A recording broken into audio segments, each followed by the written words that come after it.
بسم اللہ الرحمن الرحیم۔ بزرگان محترم، حسد ایک ایسی چیز ہے جو انسان کو اس طرح کھا جاتا ہے جس طرح لوہا جنگ جو ہے لوہا کو کھا جاتا ہے۔ ایک ایسا واقعہ بنو اسرائیل کے اندر آیا ہے کہ جس کو سن کر کے ہم لوگ دنگ رہ جاتے ہیں۔ ایک میاں بیوی تھی اور اس آدمی کا ایک ماں بھی تھا۔ تو بیوی اس سے لڑتی رہتی تھی کہ میرے ماں کا تو خیال نہیں رکھتا ہے، خالی اپنی ماں کا خیال رکھتا ہے، تو میری ماں کو یہ ایسے کرو ویسے کرو۔ اتفاق سے دونوں کی ماں اندھی تھی، میاں کی ماں بھی اور بیوی کی ماں بھی۔ تو میاں نے سوچا کہ چلو ساس کو بھی گھر لے آتے ہیں تاکہ اچھی زندگی گزر جائے۔ لیکن ساس جو تھی تو اندھی، لیکن بڑی چنچل تھی، بہت بولنے والی تھی، الٹا سیدھا بولتی رہتی تھی، اپنی بیٹی کو اور بھی جو ہے غصہ اور اشتعال دلاتی رہتی تھی۔ اس آدمی نے سوچا کہ اب کیسے جان چھوٹے، تو آدمی نے کوشش کر کے جا کر کے اپنی ماں کو جنگل میں ڈال دیا، جہاں شیر، چیتا اور جتنے بھی درندے ہوتے ہیں وہاں پہ۔ رات آئی، آسمان سے ایک آواز آئی اور فرشتوں نے آ کر کہا کہ اماں کیسی آواز ہے؟ کہا آواز تو بہت اچھی ہے، اس میں جو ہے جانور ہے، بکریاں ہے، گائے ہے، اونٹ ہے، یہ سب کی آواز آ رہی ہے۔ تو کہا ایسے ہی ہونے والا ہے۔ اور اس کے بعد پورا جنگل بکریوں کے ریوڑ سے، گائے کے ریوڑ، ادھر جو ہے اونٹ اور ادھر بھینس، پورا جنگل بھر گیا۔ اب یہ بیٹا کو خیال آیا کہ یار میں نے تو ماں کو جنگل میں چھوڑ دیا ہے، دیکھتے ہیں جا کر کے میری ماں کے ساتھ کیا ہوا ہے۔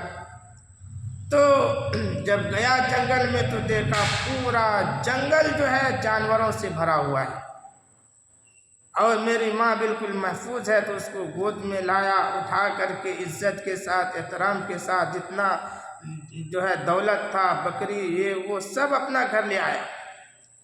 جب اس کی بیوی نے دیکھا کہ میرے شوہر کے ماں کو یعنی میری ساس کو اتنا سارا دولت ملا، پتہ نہیں کہاں چھوڑ کر کے آیا ہوگا، ایسا کرو میری ماں کو بھی وہیں چھوڑ کر کے آؤ جہاں اپنی ماں کو چھوڑ کر کے آیا تھا۔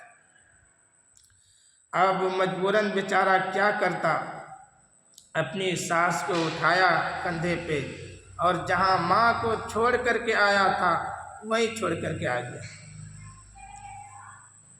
اور اتفاق سے جب شام ہوئی اور پھر آسمان سے ایک فرشتہ آیا اور کہا کہ کیسی آواز ہے؟ کہا یہ تو بہت بھیانک آواز ہے، اس کے اندر تو چیتوں کی آواز ہے، شیر کی آواز ہے اور درندوں کی آواز ہے۔ تو دیکھا یہی معاملہ ہونے والا ہے۔ اور اس کے بعد شیر اور چیتا اور جتنے درندے ہوتے ہیں سب آیا اور اس بوڑھی عورت کو چیر پھاڑ کر کے کھا گیا۔ اب پھر بیوی نے صبح کو اپنے میاں کو بھیجا کہ دیکھو میری ماں بھی کچھ بکریاں جمع کی ہوگی، گائے جمع کیا ہوگا، کچھ اونٹ جمع کر لیا ہوگا۔ لیکن جب آدمی وہاں پر جنگل میں پہنچا تو کچھ بھی نہیں تھا سوائے ہڈی کے، دو چار ادھر ادھر پڑا ہوا تھا اور کچھ نہیں تھا۔ وہ ہڈی لے جا کر کے اپنی بیوی کے سامنے رکھ دیا کہ یہ ہے تیری ماں کی کمائی۔ تو حسد، پھر اس کے بعد اس کو اتنا غم ہوا، اسی پریشانی میں اور اسی حسد میں جل جل کر کے ختم ہو گئی۔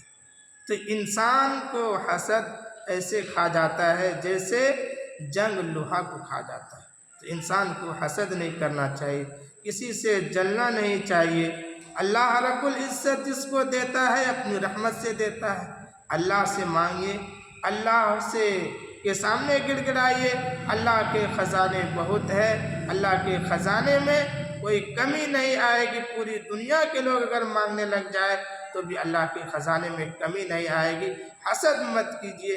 میں بار بار اپنے ویڈیو میں کہتا ہوں، حسد انسان کو پریشان کر دیتا ہے۔